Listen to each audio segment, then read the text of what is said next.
Hello everybody, this is Mr. Rob and welcome back to another episode of the Dallas Wings, my WNBA franchise here on NBA 2K26. As today, we're going to go through our first half of the season recap, having to pivot a little bit than what was my original plan this weekend. But I hope you guys are ready for it. Regardless, if you're excited for this one, make sure you drop a like and you subscribe down below, especially if you want more my WNBA content. Now, my original plan for this episode is that we were going to live stream the All-Star Game tomorrow when this is going up. But unfortunately, when I was simming the days, I accidentally clicked sim season instead of sim through the day. Fortunately, I was able to stop it before we got to an actual game, but that means I did go through the All-Star Game, and I couldn't really find a good way to replicate it or try to find it again. So we're just going to do the first half recap instead. If you want to look at how the All-Star Game unfolded, it was Team A'ja Wilson that won, as they were led by Breanna Stewart's 26 points per game. Paige Bueckers had 21 in her first All-Star Game, only missing 1 3 the entire night, while on Team Caitlin, it was Napheesa Collier who led the way with 24. Caitlin Clark had a double-double, the team captain, while A'ja Wilson only had 9 points for her respective team. Now, first half of the season recap. So first thing we'll do is go through the standings. Obviously, it has not been a good season for your Dallas Wings, as we are the worst team in the league. We are 3-20 currently, a horrible record and percentage. Thankfully for us, we were able to snap our losing streak last episode with a historic performance from Paige Bueckers. Best team in the league right now is the Aces at 16-6, followed by the Mercury, Liberty are the 3, the Dream the 4, the Fever the 5, Storm 6, Lynx 7, and then the Chicago Sky have come roaring into the 8th spot with 5 straight victories. The 5 teams now on the outside looking in are the Sparks, the Mystiques, the in-season tournament runner-up Valkyries, the Sun, and of course your Dallas Wings. As far as what's been going wrong for our team, we've been injured a lot this season. We've been banged up. Well, this is honestly the best that our injury report has looked this season. JJ Kennerly and Arike Ogunbowale, the 2 that are out. Ogunbowale should be coming back in the next couple of weeks. But we've been hit hard with the injury bug, and our defense has not been very good. If you were to look at our team stats, we are points per game. We are number 12th, so we don't score the most points. But points allowed per game, we are by far the worst, as we've given up 8 extra points than a close second. A lot of that's just been our ability to not be able to defend inside. We are not a good team when it comes to defending the post. Shooting percentage-wise as well, we are 9th. And then 3-point percentage, something we're up to 6, so we're actually middle of the pack there in the 3-point per game. Offensive rebounds were not very good. We are actually dead last in by far in terms of offensive rebounding. And then our rebounds per game is also dead last. In terms of the opponents, if we can find it, opponent field goal percentage is the highest at 46%. Just a lot of struggle in the paint. And then, we've just struggled in terms of defensive inside of the paint, as offensive rebounds, again, just way down. So we got a couple of things we need to fix as we get into the second half of the season. One thing, we'll go through the stats for players, and the only thing that's been going right for this season is Paige Bueckers. She has been absolutely killing it this season as a rookie. 24.5 points per game, 4 rebounds, 3.3 assists. I like to see the assist numbers go up, but just nobody around her is making plays other than Paige. She's shooting over 50%, almost 40% from deep. Had the 56-point game in the last episode against the Las Vegas Aces, the most scored by a WNBA player in history. Not just a rookie, but in history. Ever since she's been able to go back to the point guard position, she's been playing really well, and she is the highlight of this team. The next highest scorer on our team is only 12 points per game, is Arike Ogunbowale. That is a far cry from what she is used to. Now, obviously, I knew she wasn't going to have the same PPG totals as in the past with Paige's arrival, but almost in half is a little alarming, as she's shooting only 35.5% from the field, 28.5% from 3. That's probably the thing that sticks out to me the most, is that her 3 ball is lacking, and she's not the best defender either. And at 28 years old, getting paid a good bit, Ogunbowale is potentially a name to look at the trade deadline that could get moved if things don't improve. Behind them is Tyasha Harris, who's also dealt with some injuries. She's been pretty good as a bench player. She's played some in the rotation, starting lineup that is, recently, and I think she's okay. But again, our top 3 scorers are all guards, and especially in a league like the WNBA, where it's a tall women's game, I do think we need to get better in the paint. Well, actually, I don't think. I know we do.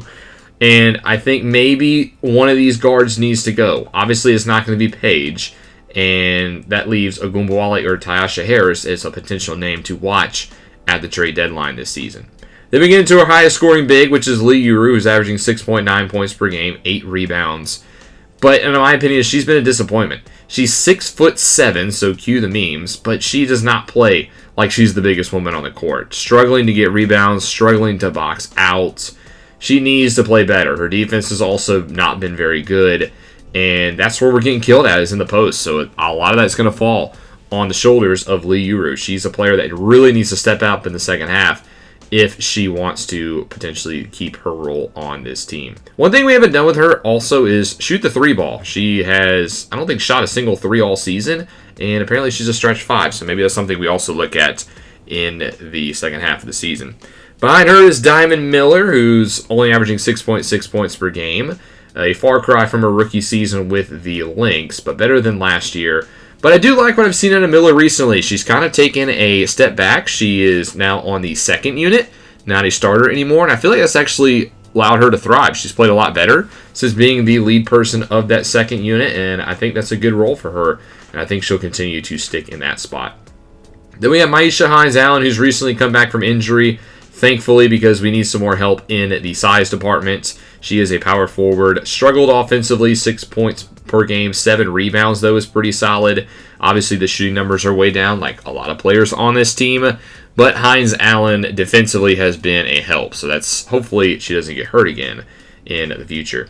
Then we have Maddie Siegrist, who has, again, kind of taken a step back. She's never really lived up to that number 3 overall pick role as out of Villanova. So, I mean, at this point, she's just maybe a fringe starter for the team.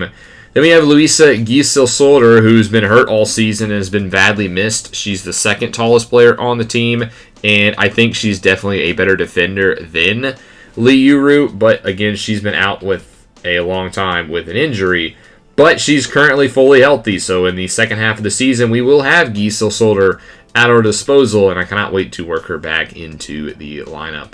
Then we have Isaiah James up next. She's been a wing player who hasn't really, no pun intended, shot the ball overly that impressive. I mean, those shooting splits are god-awful. So I think with us getting fully healthy, her role will start to diminish a little bit as well. And then you got Lou Lopez-Senegal, who doesn't play that many minutes, but I have enjoyed what I've seen out of Lopez-Senegal, so maybe she gets some more playing time second half of the season. And then we have JJ Kinnerly, the third-round rookie, who's been hurt. Again, she's definitely had her rookie struggles so far this season. But she is more of a defender, and I think we've done a better job defending the perimeter than we have of the post play. And then Serena Sundell, who I feel like has actually played really well despite not having the best points per game average. I think she's played pretty solid when she's got on the court. Another third-round rookie at Kansas State. Let's go to the rest of the league now, shall we? See who's leading the league. And Paige is leading all scorers with 24.9 points per game. A rookie at the top spot, followed by Nafisa Collier of the Lynx, Asia Wilson of the Aces, Caitlin Clark of the Fever, and Satu Sabali of the Mercury. But having yourself at the top of that list with those players as your company, that is very, very impressive. Now, she also plays a lot of minutes. She's only second in the W in terms of minutes per game behind Aaliyah Boston, who also leads the league with 13.7 rebounds, followed by Asia Wilson, Camila Cardosa of the Sky, Alyssa Thomas of the Mercury, and Afisa Collier, the only other players with double digits in rebounds. Your assist leader per game with that 7.2 is Chelsea Gray of the Aces, followed by Thomas and Clark. Surprisingly, not a lot in terms of assists per game this year. Seems like that number is kind of down. Steals leader with 1.9 are Wilson and Gabby Williams of the Storm, and your blocks leader with 2 is, of course, Asia Wilson. Your best field goal percent shooter is Dearica Hamby of the Sparks, shooting 59%, and the best qualified three-point shooter with 45.5 is Satu Sabali, who should get quite a contract this offseason. In terms of the rookie report, obviously Paige is going to lead the way, but behind her is Sonia Citron and Kiki Irafin, the dynamic duo in Washington. Both were all-stars this year, and the Mystiques have quite the core behind them to look forward to in the future. Your rebound leader with 9.9 is also Iriafen, followed by Morrow of the Sun. And then your assist leader at the top with terms of assists is 4.5, Georgia Amori, also of the Mystique. So that's a very young team who could be very good in the future. That will also do it for the rest of this episode. Next episode, we are going to get back to the action, starting off with a road trip to Seattle to face the 13-10 Seattle Storm, who is a very good team, but we did end our losing streak in the last episode. But behind Skylar Diggins, Gabby Williams, the number 2 overall pick, Dominique Malagna, and Erica Weaveler, this is going to be a tough team to face. But that's going to do it for this one. Again, sorry we couldn't watch the All-Star game. Did not mean to sim through it, but we'll get back to the action in the next episode. If you guys enjoyed, make sure you drop that like and you subscribe down below, especially if you want more MyWNBA content. This is Mr. Rob, and I'll see you in the next one.